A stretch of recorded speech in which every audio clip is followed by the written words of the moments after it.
going on, Cubs fam? We are back for another Star Wars Galaxy of Heroes video, and today, my friends, we have the birth of a new series I'm going to start doing every single month where I talk about the trendy new Zetas or old Zetas that are coming into use in Star Wars Galaxy of Heroes that you, my friends, should be thinking about giving to some of your characters. Now, this list may include new characters, it may include old characters.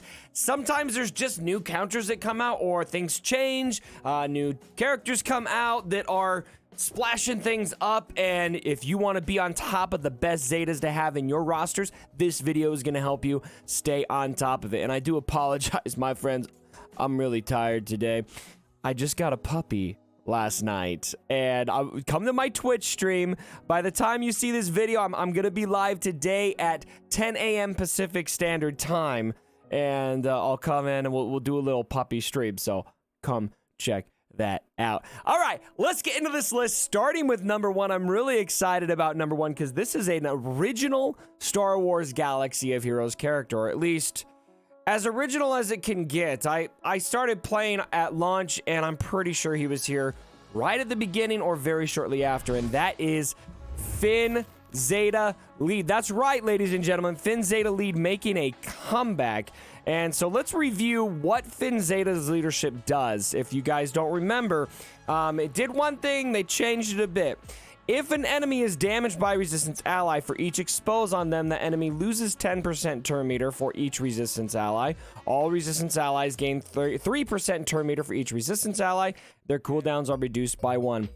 This Zeta has proven to be useful against bugs. And this is a new counter that is coming out. I know Arnold made a video about this working with the vets, but you see here in this footage, it's working without the vets even. You get those exposes out there, you get that turn meter reduced, and you've got lots of AoE potential on this team, and you are able to handle, as you see in this video, a full Geonosian team. This team was with, as you can see here, Brood Alpha.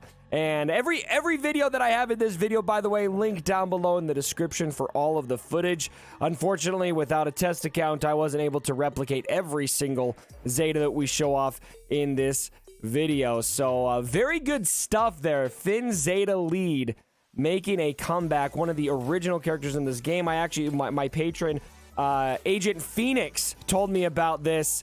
Or at least put it on my radar. We were having a discussion about it. He said he's seen a lot of his guild members right now dropping a Zeta on Finn to handle bugs a little more efficiently. Isn't this just satisfying to watch, by the way? I want to move on to the next one, but I want you guys to see just how satisfying this is. It's just keeping them pinned down. And what I love about this, by the way, too, is how high banner this match is. My counter for bugs right now is Traya, and I'd love to be using Traya somewhere else. Zeta Finn, though, this is going to be a close to 60 banner match, maybe 59 banners if he finishes right now. We'll see where he finishes. Here comes the final. It looks like it's going to be a 59 banner match. Spy's going to do his best. Yep, 59 banners there. So very good stuff there. All right, next on the list, we have got the Mandalorian. And he's got two Zetas. The Zeta that I am most interested in is Disciplined Bounty Hunter. Now, what I'm really excited about with this Zeta in particular is I don't feel like you have to have your Mandalorian maxed out to get some benefit from this. And that, to me, is the most what catches my eye with a new character, you know? Am I going to be able to use this character as a free-to-play player before I have them at, 7 stars? And so let's look at what this Zeta adds. Each time a Mandalorian, or the Mandalorian scores a critical hit, the other bounty hunter allies gain half the amount of bonus turn meter. And so the full ability reads, every time the Mandalorian scores a critical hit, he gains 30% turn meter. And so you're going to add 15% turn meter to the rest of your team. Dumping him in a bounty hunter team is very, very useful. And it may inspire you to bring your bounty hunters off defense and on offense as a Night Sister counter. Now, this footage here is showing bounty hunters against Darth Revan, which can absolutely work with Mandalorian. This Mandalorian is with Grief Karga. However, this is Mandalore Moz footage. We've already shared this on the channel. But this is going to be for the whales primarily because you do have some pretty high gear on this team. However, we do know that bounty hunters can be a pretty good counter to Night Sisters. A lot of people have shied away from that with the Dawn of Relics and that kind of thing. But with the turn meter game that Mando brings, you can see there the turn meter game that he got from that crit. There's another crit, turn meter, just feeding to the team. That will dramatically help you against Night Sister matches. And there's another Zeta on this list I'm going to tell you about that if you don't have yet, will also be incredibly valuable when it comes to those Night Sister matches. And how satisfying, ladies and gentlemen, is it to see the Mandalorian handling Darth Revan teams? Look at this. Disintegrate! It always goes down smooth. It always goes down smooth seeing Mando do his disintegrate. All right, so Mando's number 2. Number 3 on our list is Stormtrooper Han. Would you believe that Stormtrooper Han made the list? Let's review Stormtrooper Han Zeta, shall we? He's going to add, this is on his unique ability Bluff. This is another very original character in the game. Stormtrooper Han, when Han takes damage, he recovers 5% protection. This will sneak up on people, my friends. This will sneak up on people. Now, this is a video from Clash DOE. I got a link to his channel down below as well. If you guys love good theory crafting, by the way, please go sub to Clash DOE. This guy is subscribing. I'm reading his comment here. This guy is theory crafting his brains out. He doesn't post every day, but when he posts, you want to pay attention. It's one of those things you just want to watch out for. Look at Zeta Han here. With the tech from Watt, how difficult it is to get him down. It's like he becomes his own little mini Barris here. Just look at, he just can't take hits. And the defense is high that he's getting there, and he's just hitting him, is just feeding him. This team is perma-taunting behind him. It's just amazing. It's a sleeper Zeta, my friends. If you want to beef up and catch your opponents off guard in Grand Arena, what better way to do it than with a Zeta Stormtrooper Han lead? And a lot of us right now, I think some of us are looking for new projects right now, if you know what I'm saying. New projects because we don't have Galactic Legends on our radar anymore, perhaps. I know that's me. I'm in that camp. I'm not going to farm Galactic Legends. I'm going after stuff I like. This is probably a good side project to add. And you probably already have all the other characters that are good for this kind of counter team, and so, or this kind of defensive team. So hey, why not? Why not go for Stormtrooper Han? By the way, all right, let's get into the next on the list, and it is General Hux. Now, the reason why I love General Hux on this list is because you do not have to have him either maxed out to take advantage of this particular Zeta, especially because General Hux is the only character in the game that will allow you to go to gear 12 without taking him to 7 stars. So you can get some pretty good use out of him before he's 7 stars. Why it's that way? Well, why don't you just ask CG? I don't know why it's that way, but hey, well, I guess we'll take it for one character. We'll take it for one single solitary character. I don't, anyway. Boundless Ambition, his unique Zeta. This is going to be super good at nerfing, absolutely nerfing JTR counters that are going against you in Grand Arena. And this is bringing back first order viability on defense in Grand Arena, in my opinion.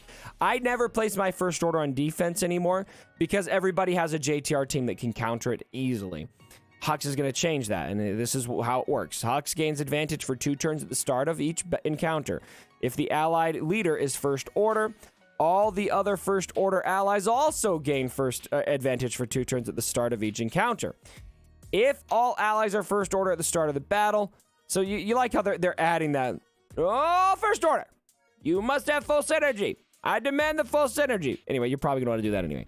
Enemies can't gain bonus turn meter, while Hux has advantage, and that's what the Zeta adds right there. You look down here. Yeah, that advantage on everyone else leads to no turn meter gain, no bonus turn meter, while Hux, in particular, has that advantage. And you think about how JTR teams work.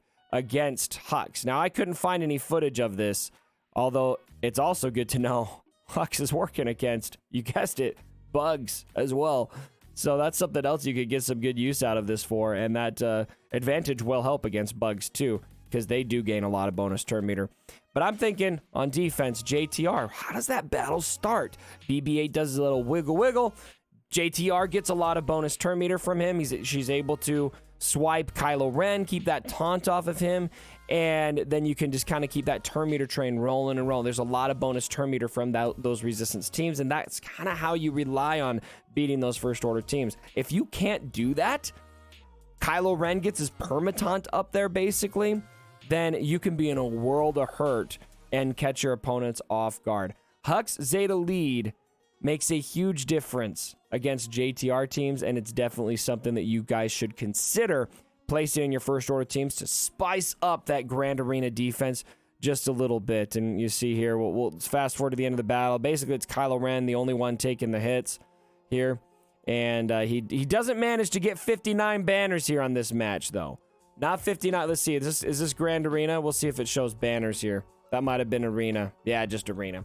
But that wouldn't have been a 60, 59 banner match, so I think the other counter's even better. All right. Final character on the list is Jango Fet. Now, bounty hunters are in right now. Maybe I'm biased because I really want to get my Mandalorian farmed out. I've got him at gear 10 right now. I'm having a lot of fun getting my Mando up there. But Jango is somebody that you really don't want to sleep on with your Zetas. A lot of you probably have Zeta Jango lead, but have you Zeta'd his unique ability, which adds a very important tagline to it. And that caveat is enemies defeated on his turn can't be revived. Notice that's enemies defeated on his turn period. And so if it's Jango's turn, so basically if he's assisting, it's not going to work. But on his turn, if you save those defeats for Jango, you're going to be able to take them out. This is extremely useful against Night Sisters. And if you combine that with using Mandalorian on the team, which we don't see here, all of that bonus turn meter that comes, which is going to help you get more turns over to Jango, 15% turn meter on critical hits for Mando, and all the other bounty hunters. It's just one more way to handle those pesky Night Sisters, which are still on almost everybody's defense right now. And you don't want to use Padme against Night Sisters, do you? I don't want to use... I'm using Padme because it's the surefire bet, right? But it's overkill. You don't need to use Padme. Use Jango. It doesn't need to be Jango lead. That's what I love about this as well. You could take advantage of Mando lead if you want. You can still take advantage of Bosk lead. Get that, extra health there. Maybe you need the speed. Go ahead, put Jango lead in there. But either way, if Jango defeats a Night Sister, that is another way for you to eliminate that revive, which is how you pop off against Night Sister teams with bounty hunters.